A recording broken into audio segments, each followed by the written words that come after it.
Hi there, I'm Ross Douthat. I'm an op-ed columnist for the New York Times and the author of, most recently, The Decadent Society, forthcoming in paperback this spring. And I'm coming to you from my attic in New Haven, Connecticut, my pandemic recording studio, to discuss the cultural contradictions of woke capitalism. I'm grateful to the Napa Institute and the Bush School for having me at this conference, and to all of you for listening. And I'm going to try and talk about woke capitalism through three different lenses, three different frameworks. Because when you're dealing with a phenomenon that is sort of at once emergent and protean, that's complex and hard to pin down, it's useful to think about it in multiple ways because it tends to have multiple dimensions. So, the first way that I think it's useful to think about what we talk about when we talk about woke capitalism is through a lens of cynicism. That is to say, whenever the captains of American industry announce their commitment to some particular moral vision, it's always useful to take a somewhat cynical and vulgar lens and ask, what does this have to do with their corporate bottom lines? And the answer with woke capitalism, I think, can be understood as a kind of cost of doing business for a certain kind of CEO or business leader who is not particularly invested in ideological debates one way or another, but is invested in having their firms and companies be able to do business successfully within the United States of America as it exists and as it's becoming, and also to have a successful workforce, to hire and recruit and retain talent in the context of upper middle class American culture from which most high level corporate employees are drawn. So it's useful to think about this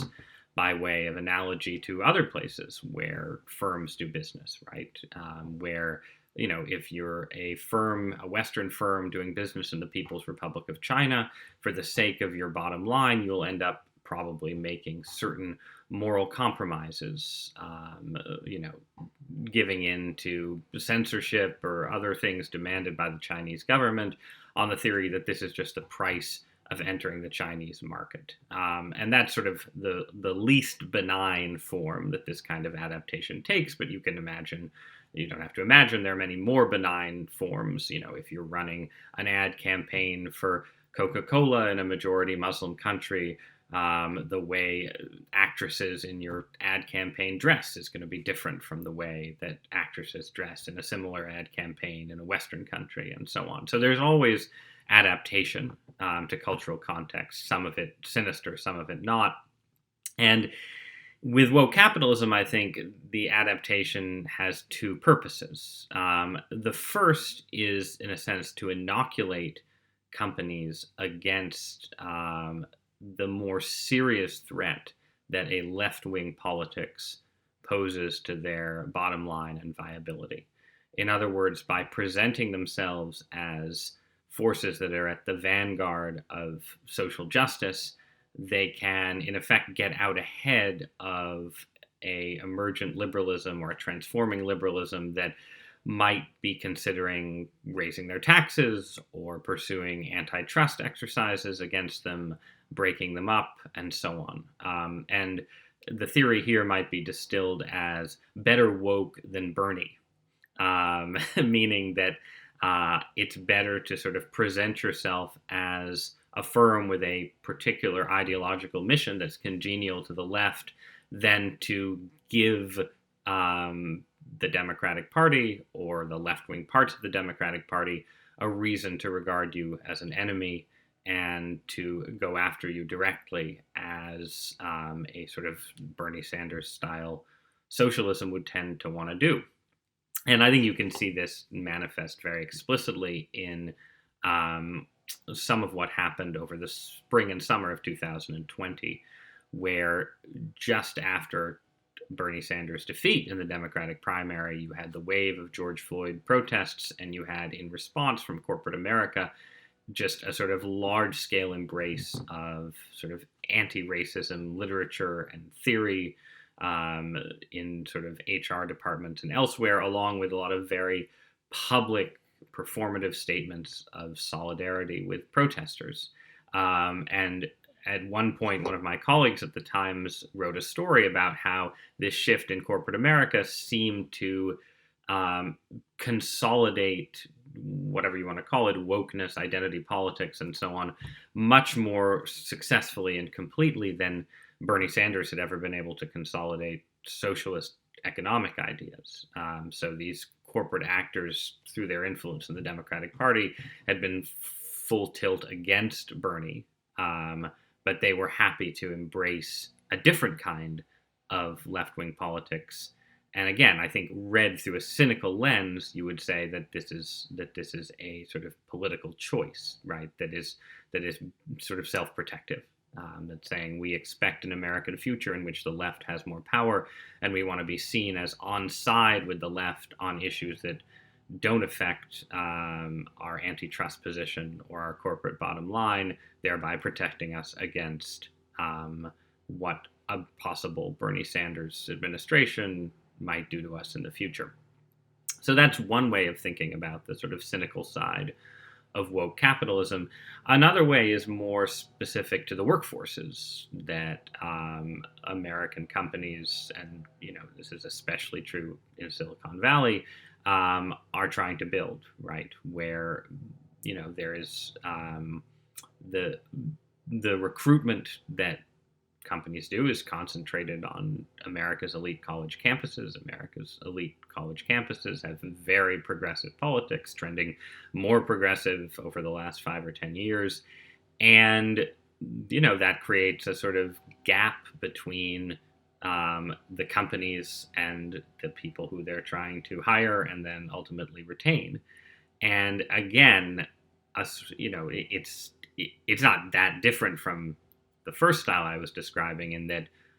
these are young people, 20-somethings and so on, who are attracted to a kind of full spectrum left-wing politics in certain ways, left-wing on issues of culture and identity, but also left-wing on issues of economics. And by getting them to go into corporate America, you're getting them to at least sort of postpone or punt some of their socialist political convictions for the sake of finding work and making money and so on. And to smooth that transition, woke capitalism in its various forms gives them a reason to feel like their companies are to some extent on their political side, and that in going to work for Google or General Motors for that matter,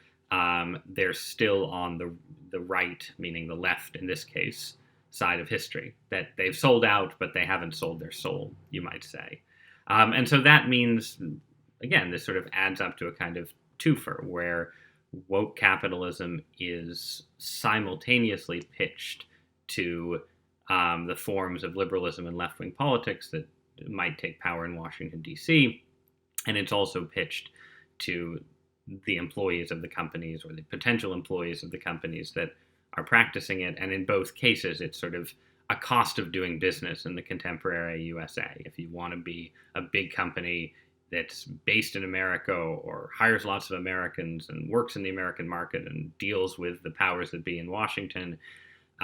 this is the tribute you must pay whether you believe in it or not. So that's the first way of looking at what woke capitalism is and why it has sort of taken off as an organizing theory of corporate life. The second way is to assume not cynicism, but sincerity among the figures in corporate America, from the top of the corporate hierarchy to especially, I think, the sort of zones of middle management and HR departments above all, who are most invested in this stuff. If you assume sincerity, then you would say that basically as America and the Western world have secularized, a kind of spiritual vacuum has opened up in all of society. But corporations are communities. They are sort of core units of society, and the spiritual vacuum is felt there as much as it's felt in families or neighborhoods or in academia or any other zone that you wanted to pick. And if you sort of assume that historically Christianity, or at least some sort of residual form of Christianity, has animated and informed business life as much as it's informed any other area of Western society, if you take seriously sort of ideas that run from Max Weber's view of sort of the Calvinist ghost in the corporate machine, down to Michael Novak's, I think, fair to say, more celebratory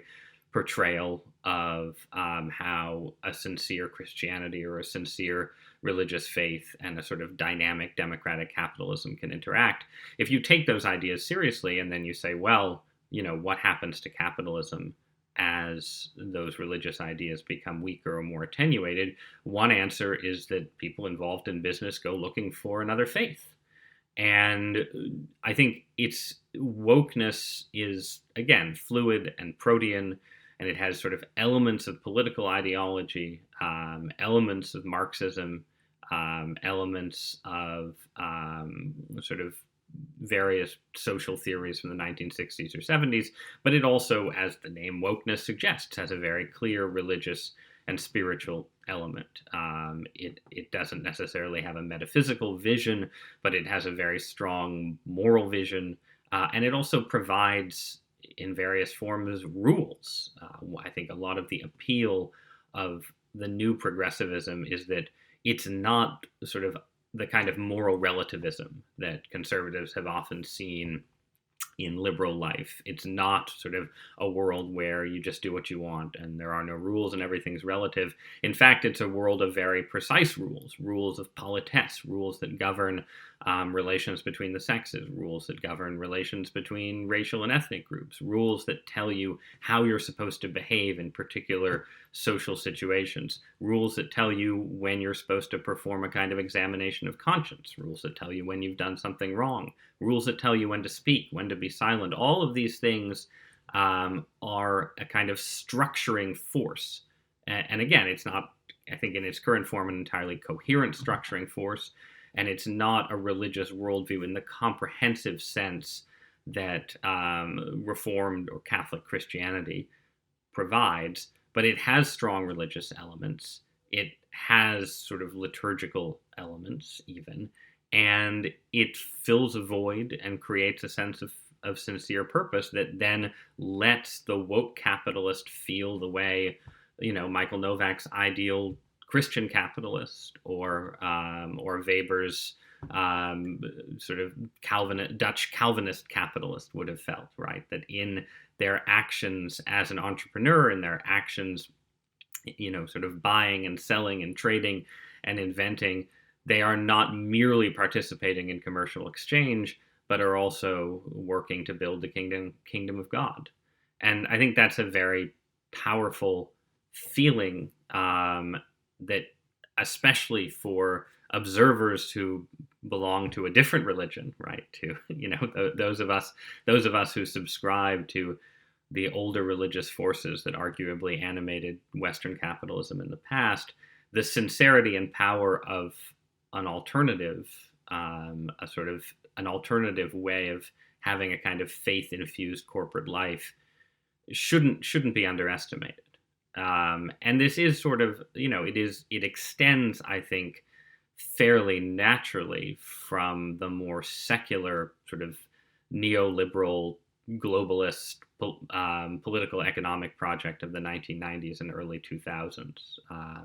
where there was a sense that the mission of American capitalism after the Cold War and after the fall of communism was to sort of participate in this process of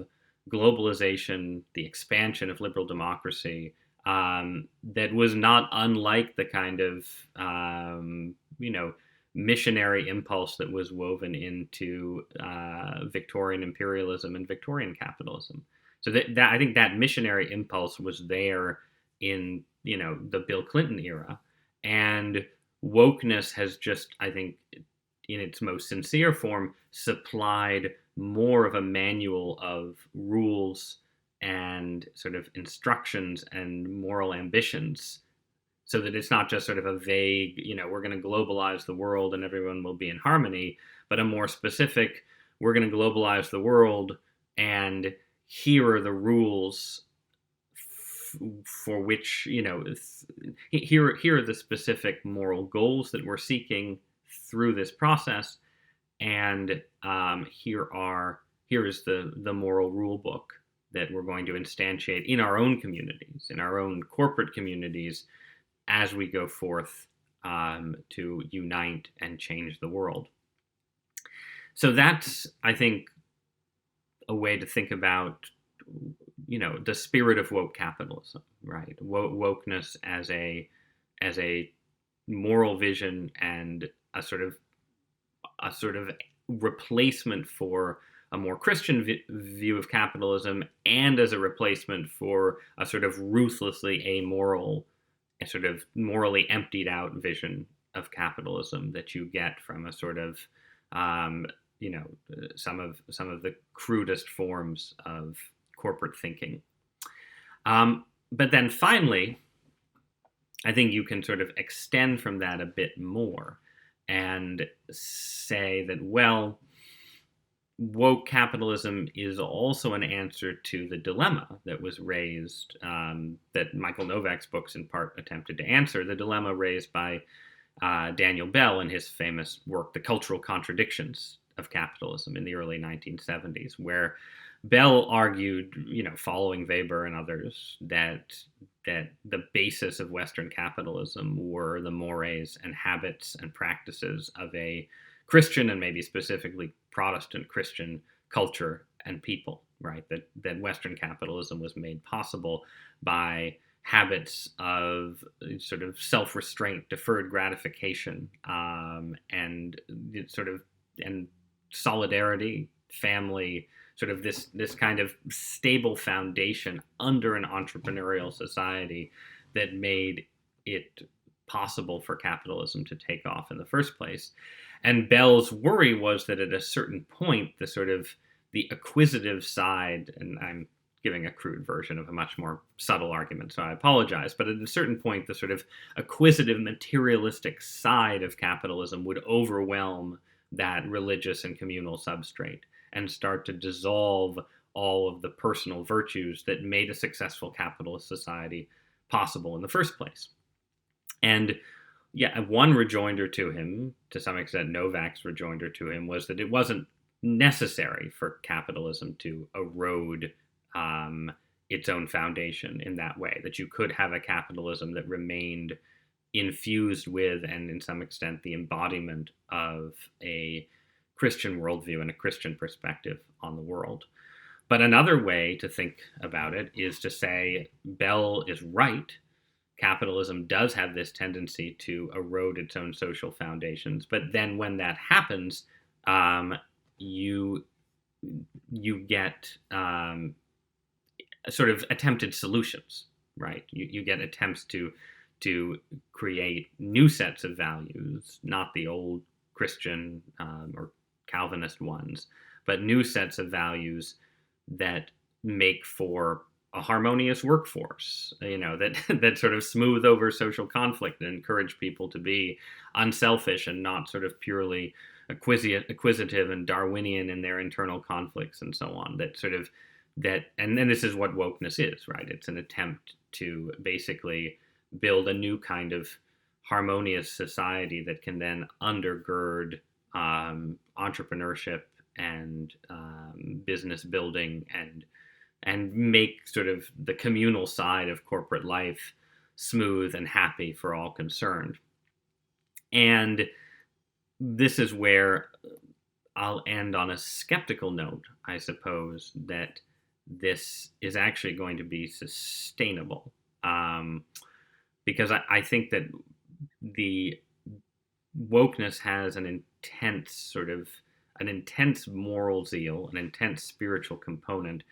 but it doesn't do two things that the older religions do. First, it doesn't present a fully coherent world picture to explain how its moral vision makes sense in the light of the universe as a whole. As I said earlier, it doesn't have a clear metaphysical picture. And so in that sense, it's sort of stuck in some of the same places that political liberalism ends up when it jettisons its Christian inheritance and then tries to prove that all men are created equal without recourse to any kind of metaphysics. And I think that that incoherence has been a problem for secular liberalism, and it's a problem in a way, perhaps a bigger problem, precisely because wokeness is more zealous than secular liberalism. It needs ultimately a kind of metaphysical picture to justify that zeal. It doesn't have one yet. It's possible that it could acquire one through some sort of refusion with liberal Christianity or some sort of adaptation with neo-paganism, to get really speculative for a minute. But it's also equally possible that that incoherence will tend to make it burn itself out, right? That, you know, it will be something that burns really hot in particular moments, like the Trump presidency, for instance, but then has trouble sustaining itself over years and decades, and also across generations. And this comes to the second point, which is that it's not clear that wokeness rebuilds the kind of communities, the kind of sort of basic communities that human beings need to flourish. It sort of tries to create community out of racial identity, gender identity, ethnic identity, and so on. And those communities can be real, but they aren't clearly substitutes for, you know, at the most basic level, the family, and which is sort of, you know, the core thing that the societies of the late modern West have tended to dissolve, whether it's an example of capitalism's cultural contradictions or not, is the family, right? That, you know, sort of birth rates have fallen in every Western country. They're below replacement level, and people are sort of living more as individuals, more as isolated, and in many cases unhappy individuals than ever before. And wokeness tries to bind some of those individuals back together into specific communities, specific tribes, and so on. But it's not clear that it sort of gets to the root of the problem. It's not clear that it rebuilds the fundamental unit of the family, or that it rebuilds the sort of larger zones of community that existed in Western countries and most human societies up until very recently. And to the extent that it doesn't, it may ultimately sort of heighten those contradictions in sort of Western capitalist societies right now, by effectively dissolving the substrates for a healthy capitalism even faster, over a 10 or 20 year timeline. So I guess the upshot of my conclusion is that whatever happens, I expect woke capitalism as we experience it right now not to last. And it will either need to transform itself substantially by reaching upward for a metaphysic and going downward and trying to build community in a more direct way, or it will burn itself out and leave potentially the landscape for corporate America and all of America even more barren than it was before. So I'll leave things there. Thank you so much for listening.